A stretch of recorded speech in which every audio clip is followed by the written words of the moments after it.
네, 퇴근길 라이브 증시 셔터맨 함께하도록 하겠습니다. IBK 투자증권 박근영 부장 함께합니다. 부장님 어서 오세요. 네, 안녕하세요. 네, 반갑습니다.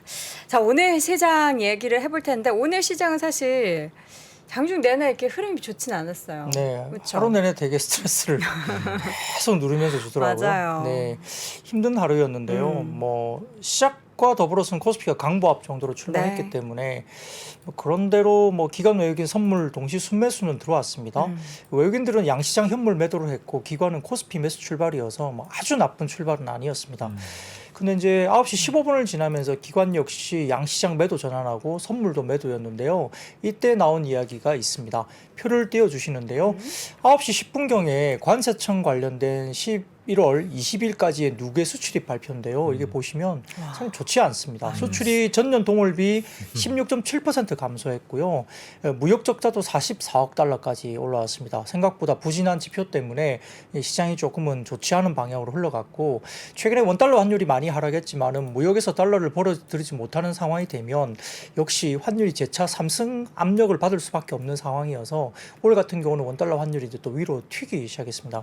게다가 이제 주말에 중국 정부 관계자들이 중국의 코로나 신규 확진자 수 급증뿐만 아니라 6개월 만에 이제 북경 지역 사망자 발생 우려 이 관련된 발언이 나왔기 때문에 역시나 뭐 굉장히 부담을 줬죠.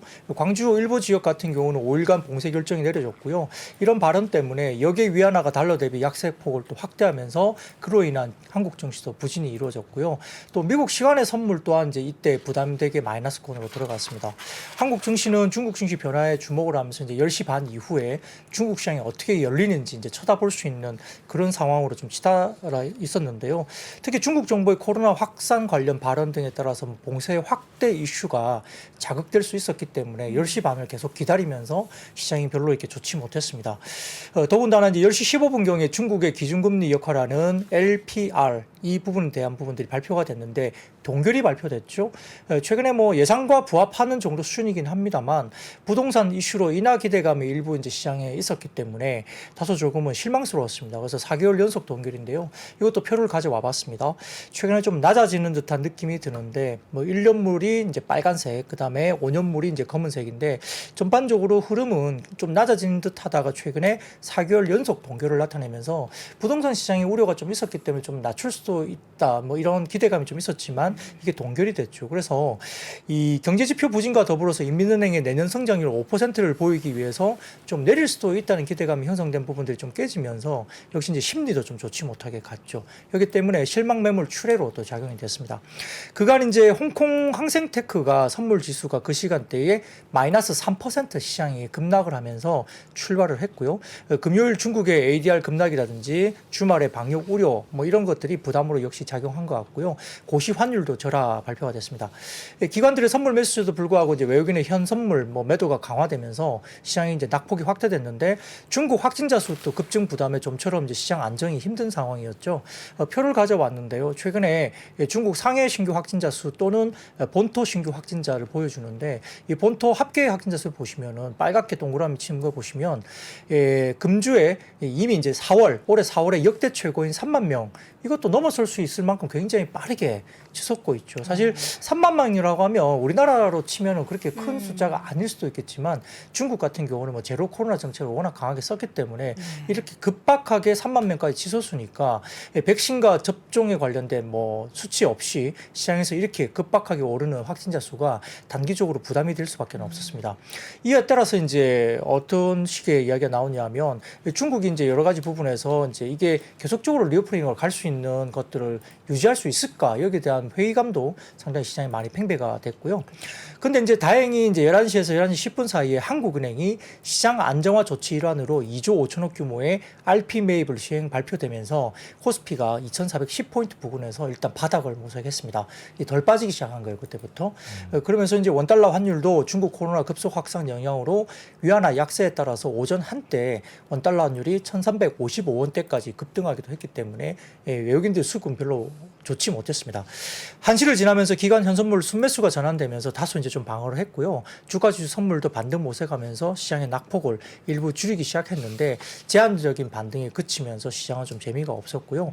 외국인들은 순매도 전환을 하긴 했지만은 매도를 증가시키기보다는 사실은 매수 축소가 이제 어느 정도 시장에 힘을 못 쓰게 되는 요인이었고요. 외국인들은 운수 창고 정도의 소규모 매수가 이루어졌고 코스닥에서는 반도체나 IT 부품 일부 매수 정도에 그쳤습니다. 기관은 전기전자나 운수 장비 매도했고 음식료, 철강 서비스, 금융 등은 일부 기관이 매수를 보였는데 업종별로 본다면 코스피에서는 음식료, 보험, 유통업이 제외된 전 업종이 하락세를 보였습니다. 음식료 업종은 올 같은 경우 역시 이제 경기 방어주 역할을 했고요. CJ 제일제당, 오뚜기 중심으로 강세를 보였고 FNF 같은 여러 가지 섬유 의복이 가장 부진했는데 아까 말씀드렸던 중국 방역과 관련된 이슈가 민감하게 의료되면서 의류, 화장품 이러한 중국 소비재가 약세였고요. 삼성전자나 LG에너지솔루션 등의 반도체 2차 전지 대표주 모두 약세 기록하면서 전기전자 업종 하락세를 이끌었습니다. 화학도 전반적인 약세 기록한 가운데 LG생활건강이나 아모레퍼시픽 등의 중국 소비주 약세도 뚜렷했고요. 다만 이제 NCC, 순수 MCC 관련된 롯데케미칼, 대한유화는 오늘 강세를 보였고요. 국제유가 하락 영향으로 정유주 동반 하락했고 코스닥은 미국의 빅테크 약세 영향에 반도체 2차 전지, IT 부품 등의 IT 밸류체인 전반적으로 약세를 보였습니다. 다만 특이하게도 통신 장비 관련된 부분에서는 강한 반등세를 보였습니다. 네. 지난주에 정반대 흐름인 것 같네요. 지난주에는 뭐 위안화나 원화가 강세로 전환되면서 뭐 중국 리오프닝에 대한 기대가 네. 조금 컸었다라면 네. 오늘은 완전히 그 숫자가 뒤바뀌면서 시장도 많이 부진했었던 것 같습니다. 네. 전반적인 시장 분위기 쭉 봤고요. 이제 첫 번째로는 요 얘기가 뭐 주말 내내 화제였죠. 영상 콘텐츠 그 안에는 우리 송중기 씨가 있는 거죠. 이렇게 떨리시는 목소리를 말씀하시니까. 네. 그 저도 이제 주말 사이에 금토일 3화를 이제 완전히 몰아보기. 이제 본방 사수를 했어요. 3일 동안. 오. 개인적으로는 저는 좀 재밌게 봤습니다. 네. 물론 뭐 보시는 분에 따라 이게 뭐 어떤 재미가 있을지는 또 다를 수 저는 있겠지만 1화까지 보고는 네. 그랬는데 2화 보면서 흥미진진하기 시작하고 3화 중간까지밖에 못 봤는데 네. 이게 이제 웹툰 네, 원작이잖아요. 뭐 그렇다고 약간 하더라고요. 반도체 얘기라서 S사 아, 얘기인가 그런가요? 뭐 이런 생각도 좀 저는 아직 들고. 보지는 못해서. 네. 근데 그게 네네. 이제 막 짬뽕이에요. 뭐 짬뽕이에요? 이 대기업들 이야기들이 다 약간 믹스돼서? 비슷한 부분들이 좀 믹스되는데 뭐 어쨌든 그 부분은 뭐 약간 허구의 뭐 그쵸. 이야기니까 너무 이제 어떤 대기업과 연관을 시키실 필요는 없을 것 네. 같은데 우리가 뭐 한국 이야기니까 아무래도 근대사 이야기가 좀 오버랩 되면서 네. 내용들이 배경이 있기 때문에 뭐 그럴 수는 있습니다.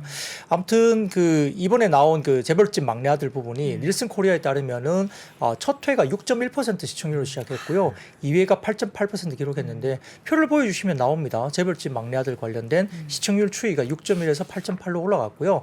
3회 어제 밤에 한 3회가 10%를 넘었어요. 그래서 아마 평균적으로 봤을 때 뭐 10.4% 정도인가요? 그 정도인데 사실은 그 중간에 그러니까 뭐라 그러냐면 중간에 그 순간 시청률 상위는 12.4%까지 나왔다고 합니다. 3회가. 그러니까 3회 만에 12.4%는 상당히 높은 대단하죠. 시청률이죠. 근데 특히 이제 JTBC가 드라마 부분이 굉장히 취약해져 있었고요.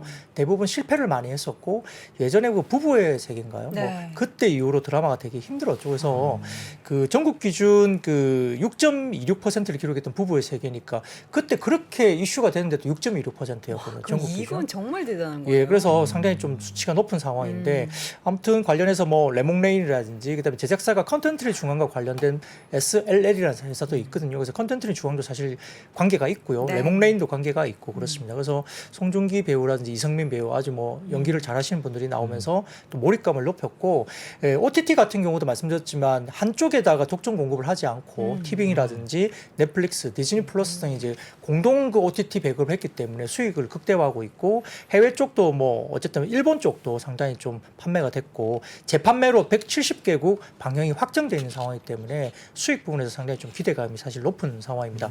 그것도 그렇지만은 사실은 그 소방서엽 경찰서라고 김래원 배우가 나오는 그 드라마가 또 있거든요. 네. 굉장히 오랜만에 이제 드라마를 하시는데 이 부분에서 제작사가 스튜디오 SBS입니다. SBS. 그래서 그 12부작인데 김래원, 뭐 손호준, 공승현 등등 이제 출연작이 있는데요. 국내 동시 방영 OTT는 웨이브하고 디즈니 플러스인데 사실은 이 부분에서 상당히 좀 높은 또 시청률이 나옵니다. 지금 1회 시청률이 전국 평균 7.6%, 최고가 11.2%니까 수도권 평균 7.8이니까 이것도 그 소방서 소방서역 경찰서 이 드라마가 상당히 높은 시청률이 나오죠. 2회가 시청률이 전국 9.4% 그리고 수도권이 평균 10% 최고 11.8%니까 아까 말씀드렸던 재벌집 막내 아들 부분 거의 근접하게 이 아까 말씀드린 소방서역 경찰서도 나오고 있는 겁니다. 그래서 이 제작사가 스튜디오 S, SBS 관련이고요. 그다음에 메가몬스터가 제작사인데 이게 카카오 엔터 쪽의 계열사입니다. 그러니까 관련된 쪽도 제가 좀 말씀을 드리고 싶은데요.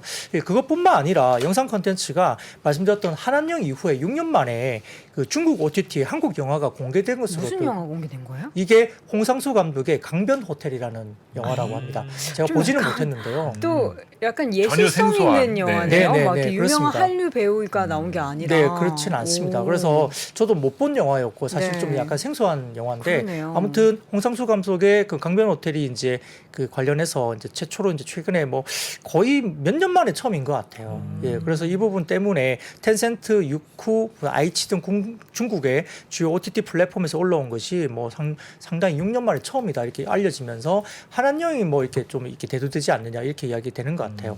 그거에다가 그 17일부터 20일까지 프랑스 칸에서 열린 세계 최대 방송 영상 컨텐츠 시장이 있는데요. 이게 밉컴 2020이라고 있습니다. 네. 이 부분에서 한국 참가 기업들이 전년 대비 2배 이상 증가한 1,694만 달러, 한화 약 220억 5천만 원 규모의 수출 성과를 이루었다고 봅니다. 최근에 뭐 오징어 게임이라든지 그다음에 우용우와 같은 넷플릭스에서 성공한 컨텐츠가 나오다 보니까 K 컨텐츠 관련된 수요가 증가하면서 해외 쪽의 수출 마켓에서 상당히 좀 수출 성과가 나오고 있다는 점. 그리고 최근에 북미라든지 유럽 쪽에서는 이탈리아나 특히 터키 이쪽도 상당히 좀 많고요. 그다음에 카타르에서도 의외로 한국 컨텐츠를 뭐 1, 2위 정도로 굉장히 많이 본대요. 네. 현재 월드컵을 하는 나라인데. 그래서 뭐 뭐 나왔잖아요. 네. 이번 월드컵 개막식에서 그리고 보니까 카타르에서 라면이 한국 라면이 1등이래요. 그렇죠. 네. 엄청나게 잘 팔린다고 합니다.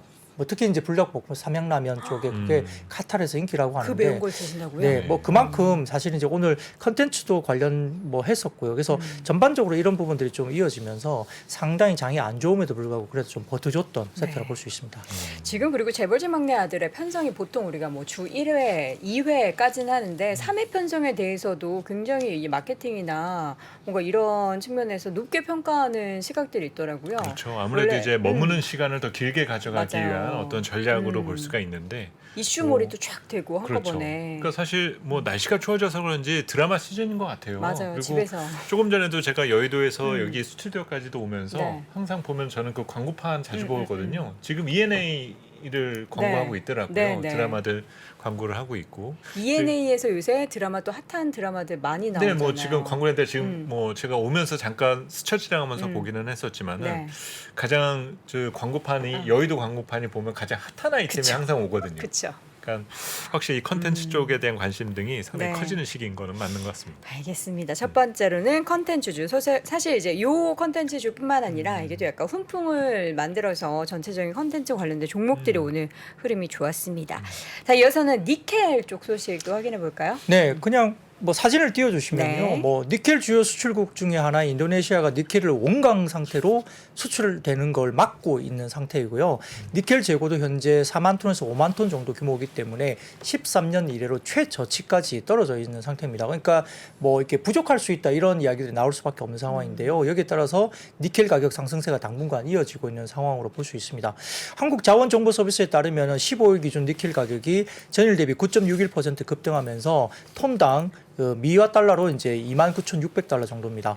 18일 기준 니켈 가격이 이제 톤당 24,850달러 기준이니까 다시 이제 지속기 시작하고 있는 거죠. 그래서 니켈 가격이 이렇게 올라가다 보니까 뭐 우리가 잘 알고 있는 STX라든지 황금 ST, 세아특수강 이런 일부 니켈 관련주가 오늘도 상당히 움직임이 좋았던 모습인데요. 이게 이 원자재 가격에 뭐 연동되면서 주가들이 움직이니까 이게 사실은 뭐 이 회사들이 직접적으로 어떤 관계가 있냐, 뭐 그냥 니켈 광산 뭐 지분을 확보했다든지 일부 뭐 그런 뉴스로 올라가긴 하는데요. 이게 실질적으로 또 분기 실적으로 나중에 보면은 이 니켈 가격 연동돼서 뭐 분기 실적이 엄청 좋아지거나 그렇지 않을 가능성도 상당히 높거든요. 뭐 광산 지분을 일부 갖고 있거나 그런 게 호재가 될 수는 있지만은 직접적으로 주가가 뭐 급등하면서 그와 뭐 충분히 견조할 수 견인될 수 있는 뭐 밸류에이션을 구가할 수 있느냐 이 부분은 조금 별개인 부분이기 때문에 이 부분은 좀 참고하셔서 팔로잉 하셔야 될 것 같습니다.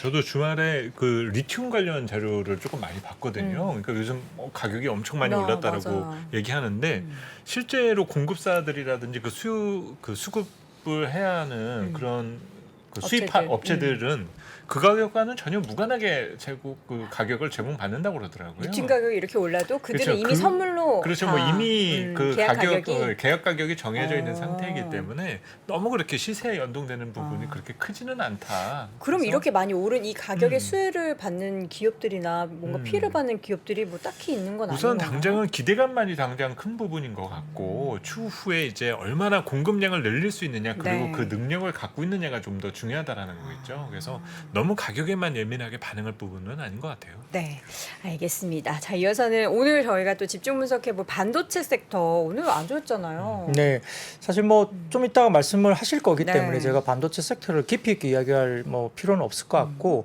신영증권에서 이제 오늘 리포팅이 나왔는데 상당히 좀 뭐 긍정적으로 보는 시그널이었어요. 뭐 오늘 시세 자체가 좋지는 못했습니다만 그렇습니다. 이 반도체 업황에 대해서 IT 전방 내에서 유의미한 신규 응용처가 부재하죠 현재. 근데 이 반도체 재고 사이클이 예상되면서 결국은 재고 조정이 빨리 이루어지면서 보충 수요 순환이 결국은 뭐 내년에 온다는 이야기가 똑같은 이야기입니다.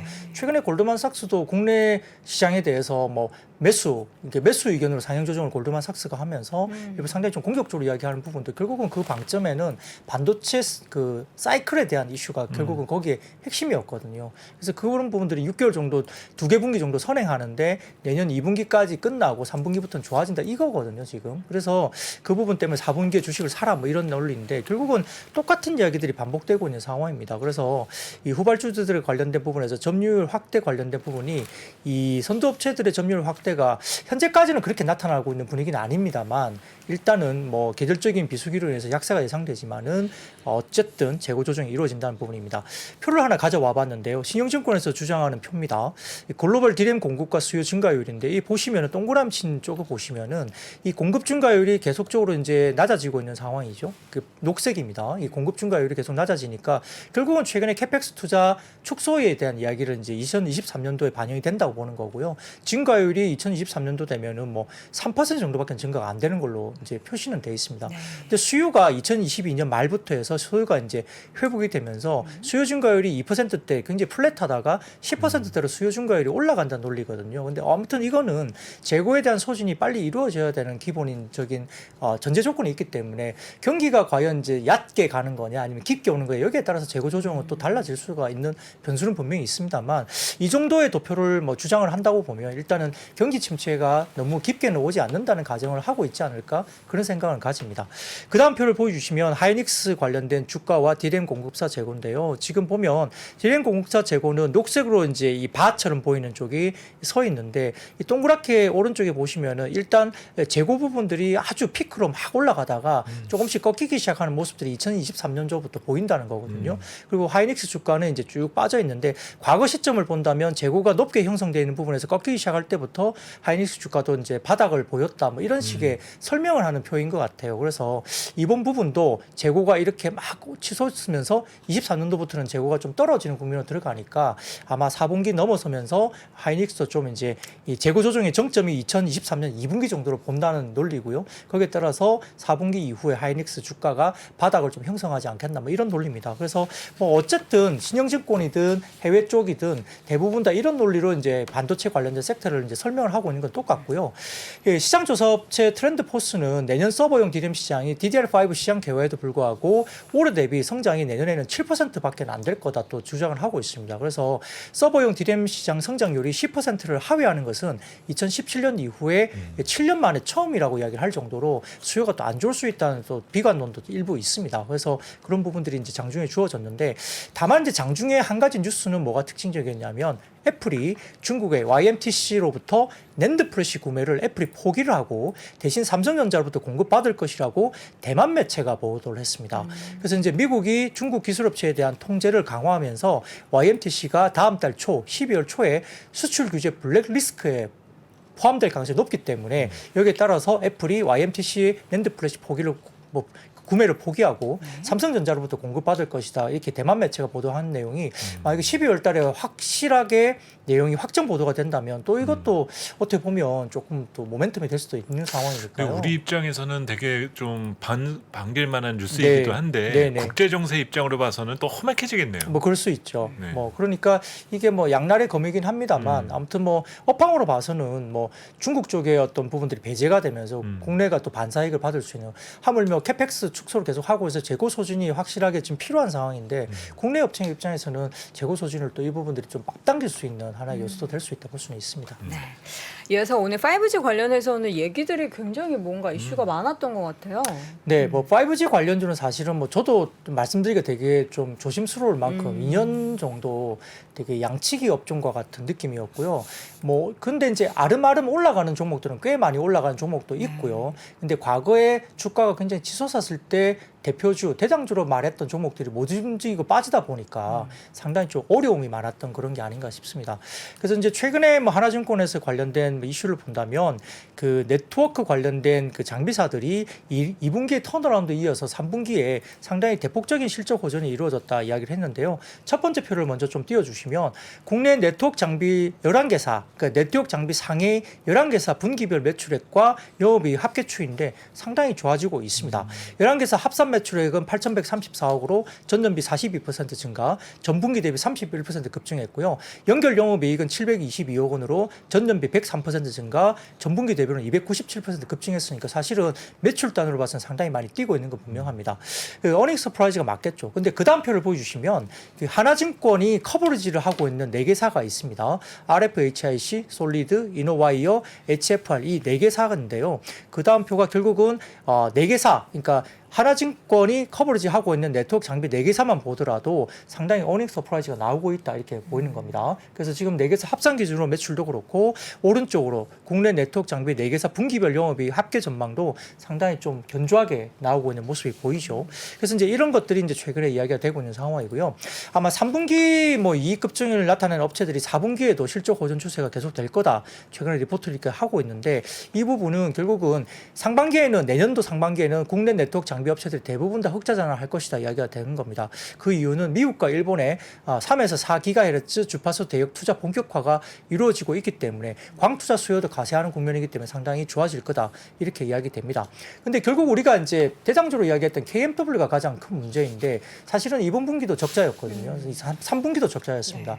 근데 마지막 퍼즐이 이제 KMW가 어떻게 채워질 것이냐인데 결국은 내년 상반기에 KMW도 이익 턴어라운드 성공하면서 아마 그 내년 초에 KMW 미국 수주가 본격화될 것으로 본다라고 이제 적었습니다. 거기에 따라서 장비 업체들이 마지막으로 KMW가 흑자 전환되면 장비 업체들 전반적인 턴어라운드는 본격화된다라고 이제 주장을 했는데요. 이 부분도 좀 봐야 될 것 같습니다. 근데 이제 전체적으로 이거는 이제 뭐 하나증권의 리포트고요. 신한투자증권의 리포트까지 또 오늘 애드업이 됐습니다. 실제 2023년 긍정적인 업황을 기대할 수 있는 요인이 충분하다 이야기됐는데 다음 표를 신한투자증권의 이제 근거 자료를 제가 좀 보여주시면 표를 좀 띄워주시죠. 이 삼성전자와 보라이즌 밴더들의 5개년 공급 규모의 스케줄 추정인데요. 올해까지는 기존 가정 그 회색 바보다는 올해까지 신규로 실질적인 밴드 공급 규모가 상당히 기존 가설보다 상당히 낮게 공급 캐펙스가 됐기 때문에 상당히 좋지 못한 흐름들이 사실 이루어졌습니다. 통상적인 속도보다 더 더디게 공급되면서 삼성전자의 보라이즌향 5년 계약 중에 상당히 좀 어려움이 최근 2년에 있었다는 거고요. 다만 이제 23년도부터는 가파르게 남은 3년 동안 공급 물량 증가를 아마 가파르게 보라이즌이 아마 할 것 같다 이렇게 보면서 삼성전자 관련된 밸류 체인들이 상당히 좋아지고 있고 그 다음에 8월 달에 인도 주파수 경매가 성공적으로 종료되면서 아마 내년에는 인도 내 5G 투자 확대 가능성도 굉장히 높다. 그리고 거기다가 국내 특화망 그러니까 프라이빗 5G 프로젝트가 본격화되고 있기 때문에 국내에서도 장비사들 관련된 수혜가 본격화될 것으로 본다는 겁니다.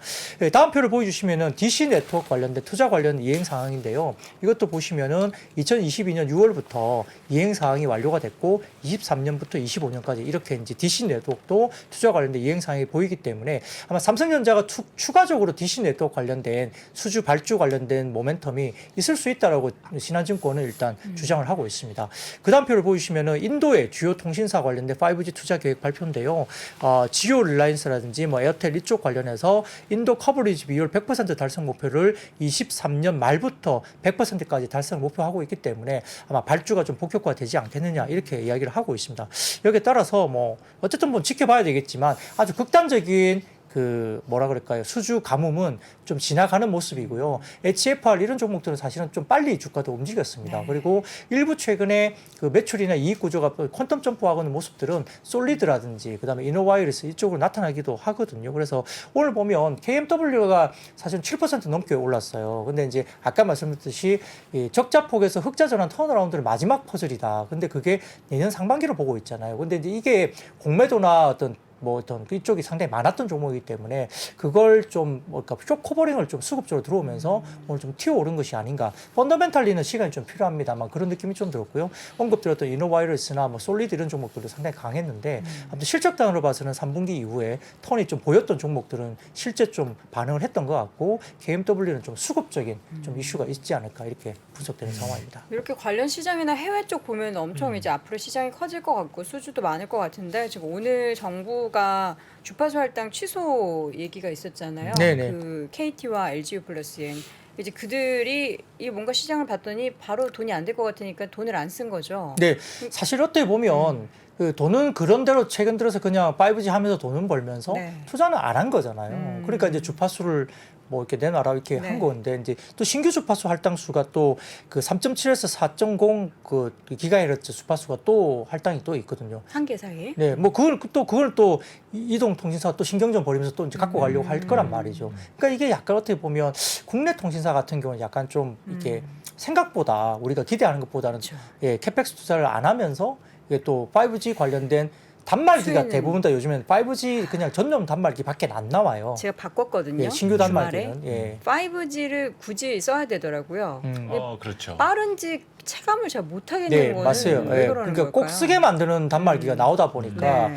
약간 좀 저희 입장에서는 좀 아쉬운, 실망한 부분이 분명히 있는 건 사실입니다. 네. 그런 부분들은 좀 봐야 되는데, 이제 물론 아까 말씀드렸던 이 오늘의 주가의 모멘텀은 국내에서 뭐 엄청난 뭐 캐펙스가 있다기보다는 아까 말씀드렸던 미국의 그쵸. 버라이즌이나 DC 네트워크, 그다음에 인도 이런 쪽에 본격적인 어떤 광통신 관련된 부분들이 온다는 점에 방점이 있기 때문에 네. 국내 캐펙스보다는 해외 쪽에 좀 방점이 있지 않을까 싶습니다. 네.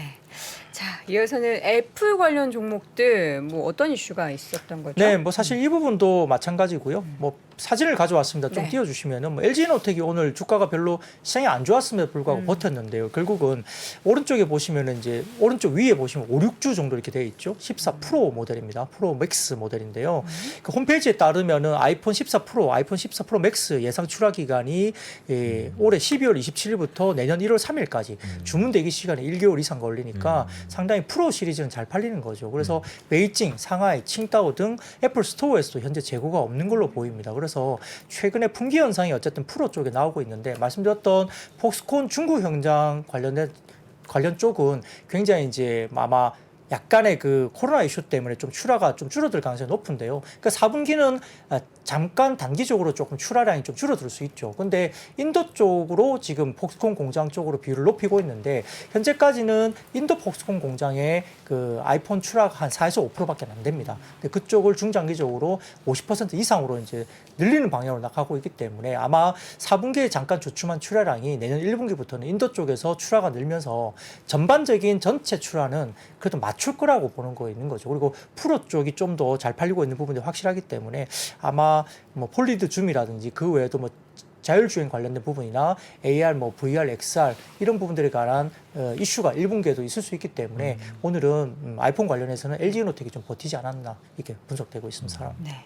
중국 소비 관련 종목들이 오늘 전반적으로 안 좋았어요. 그렇죠? 네, 말씀드렸던 6개월 만에 중국 코로나 환자 사망 소식이 나오면서 또 봉쇄가 또 이루어질 수 있지 않을까라는 우려를 하는 거고요. 네. 또 실제로 베이징 방역 당국은 그 기자회견을 통해서 사람이 모이는 활동을 줄이도록 하고 외출 자제를 당부하는 방역 방역 강화 방침을 오히려 냈습니다. 그러니까 지방 정부는 굉장히 또 강화를 하고 있는 상황이죠. 인구 1,100만 명인 허베이성 성도 스자장 관련된 이쪽도 25일까지 닷새 동안 장안구 등 도심 6개 구에 대해서 사실상 봉쇄 조치를 실제 내렸습니다. 후베이성 성도 우한도 이날부터 이제 닷새 동안 도심 5개 서취를 봉쇄하는 그 사실상의 봉쇄 지역이 중국 각지로 퍼져나가고 있기 때문에 실질적으로 중앙정부의 의사와 상관없이 이 지방정부 쪽에서는 사실 너무 급하게 올라오다 보니까 봉쇄 조치가 실제 처지고 있는 거죠. 그래서 중국 소비 관련주가 안 좋을 수 있다는 우려가 있는 거고요. 다음 표를 좀 보여주시면 이게 그 중국의 화타이 증권에서 낸 그 분석 자료 중에 하나를 제가 갖고 왔는데 보면은 빨간색이 보시면 뭐냐면은 중국의 16개 대도시 지하철 이용객 추이입니다. 빨간색 줄로 보시면. 그래서 지금 9월, 10월 달에는 꽤 많이 이제 올라왔잖아요. 네. 꽤 많이 2021년 평균치까지 올라왔는데 뭐 근데 22년 그 10월, 11월 넘어가면서 확 처지고 있죠. 그 11월 10일부터 16일 주간 추세를 보면 그 마이너스 24.5%를 하회하면서 상당히 많이 처지고 있고 11월 첫 주 쪽에는 마이너스 6.2% 대비 빠르게 지금 11월 중순 쪽에 굉장히 빠르게 급락하고 있습니다. 그러니까 이게 뭐냐면 중국 16개 대도시의 지하철 이용객이 이렇게 줄어드니까 결국은 지하철 이용객이 줄어든다는 것은 소비적 퍼포먼스에 상당히 악재를 나타낼 수 있는 구조이기 때문에 이런 부분들은 연동된다는 점에서는 상당히 좀 중국 소비 관련주가 좀 우려스럽게 이렇게 대두되고 있는 상황입니다. 유독 올해 그 지하철 사용자 수가 적었다는 얘기네요. 네, 그렇죠. 뭐 네. 3, 4, 5는 아예 뭐 그때는 봉쇄를 했기 때문에 뭐 그러니까요. 완전히 빨간색으로 보시면은 엄청나게 쳐져 있잖아요. 근데 8, 9월, 10월 되면서 그래도 좀 이렇게 막 올라오면서 완화 조치에 관련해서 좀 평균적으로 좀 회귀하는 모습을 보였지만 최근 들어서 11월 중순 이후부터 확 쳐지니까 소비 관련주가 사람이 움직이지 못하면 역시나 뭐 살 수가 없죠. 그렇죠. 그러니까 이런 소비 관련주가 영향을 받는다 이렇게 분석할 수 있습니다. 여돈에서는 그 혹시 홈쇼핑 광고나 이런 것들은 자주 보세요? 자주는 아닌데 네네. 지나가다가 보면은 갑자기 원하는 물건이나 좀 눈길 가면 멈추게 되죠. 저건 뭔가. 저는 일요일 날 좀 자주 보는 편인데 네. 항상 일요일에는 좀 고정된 그 프로들이 많이 있는 것 같더라고요. 뭐가 나와요? 보통 이제 요즘은 여행 상품들이 일요일에 조금 네. 많이 나오는 편인 것 같고 요즘은 TV. TV를 많이 팔아요? TV가 상당히 세일도 많이 하고 지금 재고 처리를 막 해야 되는군요. 네, 그런 것 같더라고요. 그리고 여행도 보면은 동남아하고 일본으로 이렇게 나눠져 있는 네. 것 같은데 딱 보면 가격도 일정해요. 59만 9천 원, 79만 9천 원 딱 이런 식으로 이제 나와 되게 열심히 있더라고요. 보시네요. 그러니까 저는 선생님. 이제 그런 것들을 보는 아. 게 요즘 마케팅에 어디에 포커싱이 돼 있냐라는 것들을 좀 보려고 하는 부분이에요. 네. 그러니까 확실히 이제 리오프닝에 대한 부분 등은 그쵸. 우리 기업들은 준비가 많이 되어 있는 네. 것 같다. 그리고 재고라든지 이런 부분 등을 좀 많이 그 소진시키기 낮추려고, 위해서 네. 노력을 많이 하고 있구나. 맞습니다. 그러면서 이제 우리가 조만간 이제 블랙 프라이데이를 또 경험을 하게 되지 않습니까? 이번 주죠. 네, 그렇습니다. 그래서 그런 상황에서 이제 우리가 봐야 할 데이터들이 상당히 네. 많아지는 것 같아요. 근데 이번 주에 이제 보통 이제 직구 많이 하시는 분들은 네네네. 지금이 기회다라고 하면서 연말에 굉장히 쇼핑 많이 하시는데 네네네. 이제는 환율이 아, 부담스러워가지고 그렇군요. 네, 그렇게 되면 이제 유럽 쪽으로 살짝 눈을 돌려서 우리 박근혜 부장님처럼 영국의 네네. 바버라든지 이런 브랜드 공략하시면 좋을 것 오늘 같습니다. 뭐 낮에 집에 도착했다고 네. 사진을 아 받았습니다. 그래요? 오, 왔어요 벌써? 그렇군요. 생각보다 빨리 왔네요. 그럼요. 예. 한번 그런 것 같아요. 입어보시고 예, 후기를 곧 알려주시길 바랍니다. 네. 바버가 될지 바보가 될지 알려주시기 바라겠고요. 네. 네옴시티 관련해서는 이건 또 새로운 뉴스네요. 네, 뭐 갑자기 또 수자원이 또 갑자기 그러니까요. 테마로 뜨기 시작했어요. 그러니까 이 네옴시티는 이게 만들면서 계속 테마성 어떤 화제를 돌려가는 그쵸. 것 같아요. 계속 뭔가 하나가 끝나면 또 넘어가는데 꿈의 도시잖아요. 네, 그렇죠. 그래서 계속 꿈만 꾸는데 이 주가는 자꾸 올라가니까 이게 네. 저희가 좀 황당한 분명히 있습니다만, 근데 아주 없는 이야기는 또 아닙니다. 그 사우디 네옴 관련된 식수 공급망 해결을 위해서 사우디 정부와 산업투자공사, 국부펀드 관계자들이 빈살만 왕세자보다 약 10일 먼저 한국에 도착해서 국내 주요 기업들과 실제 면담을 진행했다고 확인됐습니다. 그래서 대상에는 해수 담수화 플랜트를 포함한 주요 수출입 기업들이 포함된 것으로 알려졌는데요. 이 관련해서 향후의 발주 계획을 소개했고 우리 기업들에 대한 참여를 요청했다고 알려집니다. 그래서 우리 기업들도 그동안 사우디를 포함한 중동 지역에서 다수의 프로젝트를 실제로 진행했던 경험이 있었기 때문에 관련된 프로젝트에 적극적으로 참여 의지가 있음을 피력한 걸로 전해집니다. 그래서 관련된 종목 중에서는 뭐 웰크론 한텍, 뉴보텍, 시노펙스 등의 일부 관련주가 상승세를 보였는데 그 사우디 해수담수화청 산하연구소가 참여한 해수담수화 농축수 활용 연구에 참여한 바가 있는 실제 경험이 있는 과거에 태경 BK라는 회사가 있어요. 이 회사가 과거에 경험이 있기 때문에 부각이 됐고요. 웰크론 한텍의 최대 주주인 웰크론도 똑같이 이 관련된 참여한 경험이 있기 때문에 이 관련된 웰크론도 시장에서 부각이 됐으니까 과거 경력이 있느냐 이거 하나 가지고 또 주가가 움직였다 하루였습니다. 그렇군요. 네옴시티가 정말 만들어질까요? 만들어지겠죠. 근데 이제 뭐 시간이 그러니까 도시 하나가 새로 생겨야 되는 맞아요. 거잖아요. 사실 그런 과정에 우리가 막 이렇게 주 하나를 튕기기에는 네. 너무 이해관계자가 그쵸. 워낙 많고 그리고 또 이제 시장에서의 반응하는 사람들도 좀 생각해볼 문제인 이번에 것 같아요. 와서 또 버섯을 그렇게 사갔다는 뉴스도 있던데. 뭐 버섯뿐인가요? 뭐 여러 가지 뭐 그릇도 다 사갔다라고 그러고 뭐 지문 다 지우고 갔다고 그러잖아요. 그쵸. 뭐 버섯이 건강에 그냥 좋다는 것도 후문만 좀 알고. 그렇게 남기지 않았나 그냥 그런 생각만 좀 듭니다. 근데 이런 시나리오들이 현실이 되기를 바라보도록 음. 하겠습니다. 자, 그리고 대한민국 네, 또 있었죠? 네 어제 저는 뭐 이렇게 개막식을 받고 네네. 보셨어요? 예, 개막전도 좀 보다가 카타르가 잤는데요. 졌다면서요? 카타르가 좀 너무 무력하긴 하더라고요. 음. 그래서 좀 아쉬웠고 이게 개최 국가가 개막전에서 진 게 처음입니다. 네. 정말요? 그렇죠. 네, 네. 네네. 그래서 너무 좀 굴욕적이었겠네요. 뭐 근데 뭐 그거는 뭐 모르겠어요. 뭐 어쩔 실력이 수 없죠. 결국은 예. 뭐 전 국민이 500만밖에 되지가 않은데요. 그쵸. 사실 거기에서 이제 개최한다는 것 자체도 그게 네. 상징적으로 의미가 있는 거니까. 네. 그래서 오늘 같은 경우는 사실 뭐 주류나 닭고기 주들이 좀 오르긴 했는데요. 그러니까 딴 건 아니에요. 실제로 보면 이제 유럽에서 월드컵이 벌어지면 시간차가 많아서 뭐 새벽 3시, 4시 이러니까 우리가 거기까지 굳이 이렇게 막 잠도 안 자면서 보는 분도 계시겠지만 그렇게 보기가 만만치는 않거든요. 뭐 재방송을 보든지 그럴 가능성이 높은데 이게 이번에 카타르 월드컵은 한국전 같은 경우에 뭐 예선 3경기가 10시 그다음에 밤 자정. 12시 이렇게 해요. 그러니까 상당히 골든 타임이죠. 그렇죠. 그 시간대가 치맥을 먹거나 이기가 상당히 좋은 시간대이고 분명히 평일인데 많습니다. 이번 주 목요일에 10시에 네, 죠 맞습니다. 네. 그래서 뭐 10시에서 12시까지는 사실은 뭐 뭘 봐도 보는 시간이기 때문에 금요일 연자 쓰시는 분들 많겠네요. 그러실 수도 있겠네요. 네. 뭐 그래서 이 시간대 때문에 네. 좀 이렇게 뭐 치맥이라든지 주류나 뭐 맥주 같은 게 실질적으로 뭐 수요가 좀 있을 수 있다고 보이고요. 네. 또 이번에 보니까 그 뭐 이렇게 그 SSG 관련된 네. 뭐 그쪽에 관련된 난리 예, 예. 났었어요. 주말에 이마트 가봤어요. 갔더니 뭐 아우 뭐 어제까지가 뭐인데 전못 건졌어요. 엄청나더라고요. 이게 네. 뭐 평소보다 뭐 다 쓸어 담으시고요. 맞아요. 그래서 저도 막 줄을 엄청 오래 서가지고 했는데 이게 뭐 소비재 같은 경우에 그럼요. 식료품 같은데 이게 싸게 이렇게 나오니까 막 이렇게 쓸어 담는 네. 그 인파가 정말 있었습니다. 그래서 이런 부분들이 이제 실제 음식료나 이런 쪽에 좀 영향이 있을지 좀 봐야 될 것 같고요. 아무튼 이번에 월드컵 특수 관련된 부분은 이제 시간대가 일단 황금 시간대라는 기대감이 있어서 좀 그 기대감이 센티에서 주류나 뭐 관련된 뭐 닭고기 관련 쪽이 좀 올랐던 것 같고요. 다만 이제 변수는 있죠. 16강에 올라가면 더 이어질 것 같고 세 경기 중에 이제 만약에 뭐 첫 경기부터 분위기 안 좋고 막 어떻게 그러면 예상하십니까?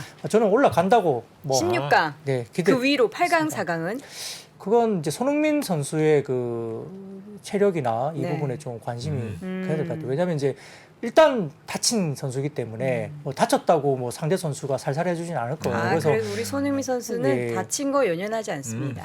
근데 이제 이게 그 부상이란 게 이제 그 몸싸움을 하다가 또 그쵸. 거기서 크게 한번 충격이 가면 다음 경기를 못 뛸 수도 있는 맞아요. 상황이 또 생기기 때문에 그 굳이 그렇게까지 하면서 뭐 이렇게 막 무리해가면서 예, 무리해가면서 또 뛰게끔 하기에는 네. 저도 좀 그것까지는 좀 무리인 것 헤딩 같고요. 경험만 안 했으면 좋겠어요. 이렇게 프리킥 찰 때 헤딩 그렇죠. 이런 것만 안 했으면 또 좋겠어요. 우리 손흥민 선수가 키커다 보니까 코너킥만 차지 헤딩은 예. 안 해요.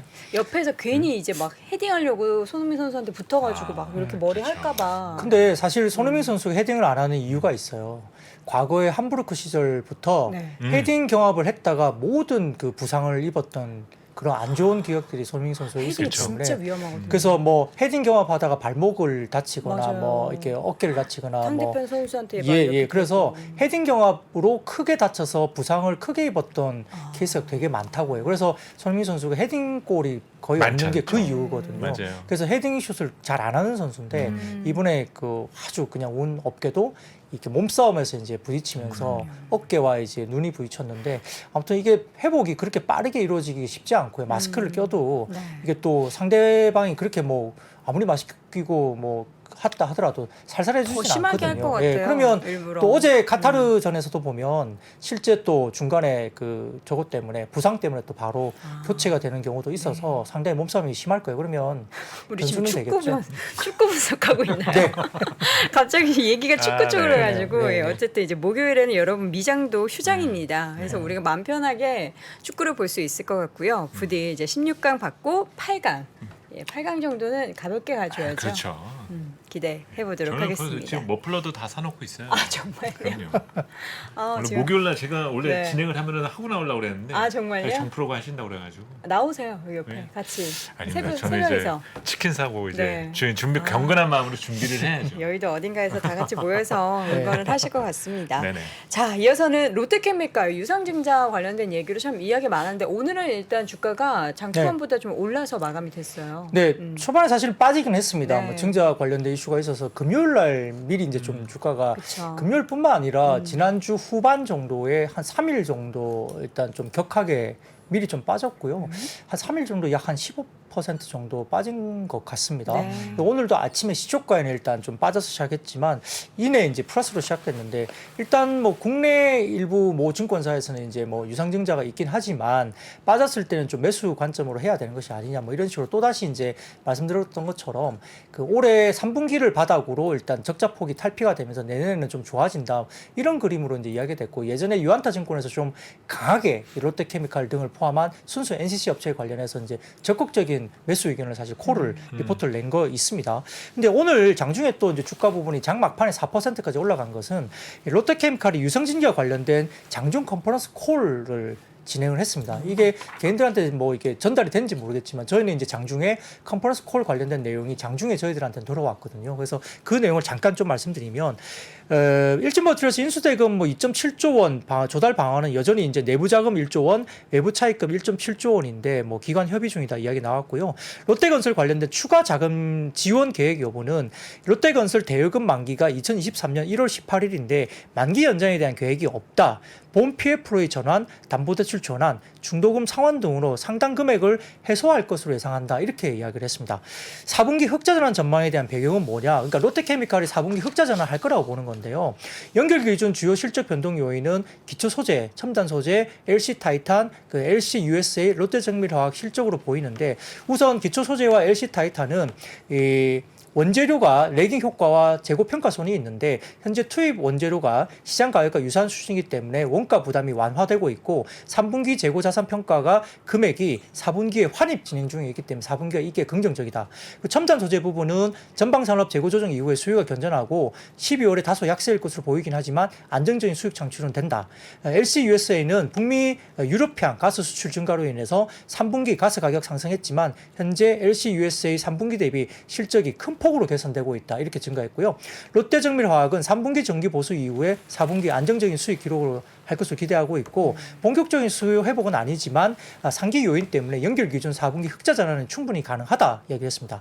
롯데건설의 수주잔고 50조 원 중에 광급공사를 제외한 PF 규모는 얼마이냐에 대해서 롯데건설의 PF 검토 진행 중에 있는데 구체적인 숫자를 공유하기는 어렵지만은 2023년 중으로 PF 관련된 리스크를 해소할 것으로 예상한다라고 이야기를 언급했고요. 롯데건설 관련 우려에 대한 의견은 어떠냐 물어봤더니 롯데건설 관련 우려는 롯데건설 자금 현황과 당사의 추가 자금 대여 여부와 기대여한 금액에 대한 정상 상환 여부인데 롯데건설의 리스크 상당한 수준으로 해소된 것으로 판단한다. 이렇게 아주 뭐랄까 자신감 있게 이야기를 한 것 같습니다.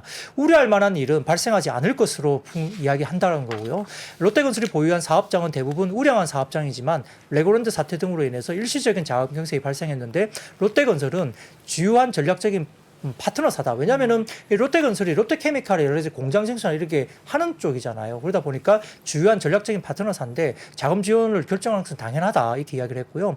예, 설비 건설 관련된 노하우를 보유한 기업이기 때문에 롯데케미칼의 그 전체적으로 롯데건설의 일대 주주가 또 롯데케미칼이니까 자금 지원은 당연히 하는 거다 이렇게 이야기를 한 것 같습니다. 그래서 롯데지주 등 롯데그룹 특수관계자 지분이 3분기 말 기준 54.94%나 되는데 특수관계자 유상증자 참여 여부가 이게 실권주가 나오지 않겠느냐 이렇게 물어본 거예요. 거기에 대해서는 참여 여부는 확정적으로 답변할 수 없다. 왜냐하면 유상증자 참여는 개별 기업의 이사회 결정 사안이기 때문에 뭐 롯데 케미칼에 나서서 뭐 롯데 지주나 다른 회사 관련된 이슈를 말할 수는 없지만 그러나 그 성장과 재고, 가치 재고에 대한 컨센서스가 형성되어 있기 때문에 유상증자는 성공적으로 진행될 것으로 생각한다 이렇게 이야기했으니까 아마 실권주에 대한 부분도 좀 이렇게 단도리를 하는 이야기를 했습니다. 그러니까 이 부분이 좀 이야기가 들면서 오늘 기관이 꽤 많이 한 11만 주 이상 산 것 같고요.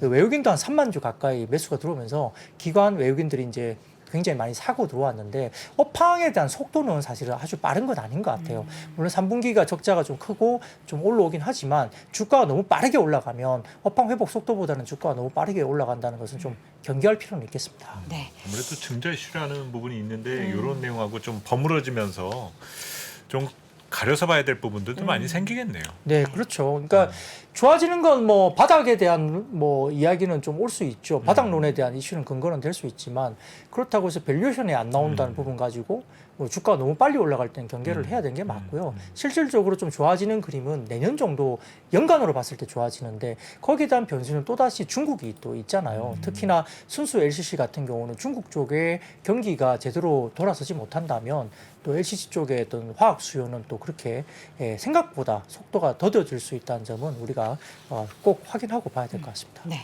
자, 이렇게 해서 마지막으로 롯데케미칼 관련한 이슈까지 꼼꼼히 확인해 봤습니다. 오늘 증시 셔터맨 이 시간 IBK 투자증권 박근영 부장 함께했습니다. 부장님 고맙습니다. 네, 감사합니다.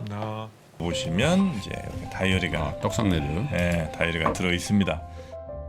작년에 다이어리를 출시해 여러분과 함께 모은 다이어리 판매금을 청소년의 자립을 지원하는 데 전액 기부했었는데요. 올해도 2023년 다이어리와 함께 따뜻한 연말을 만들어 보려 합니다. 3프로TV 다이어리와 2023년의 시작을 이웃과 함께 나눠보시기 바랍니다. 자세한 구매 방법은 영상 하단 댓글을 확인해 주십시오.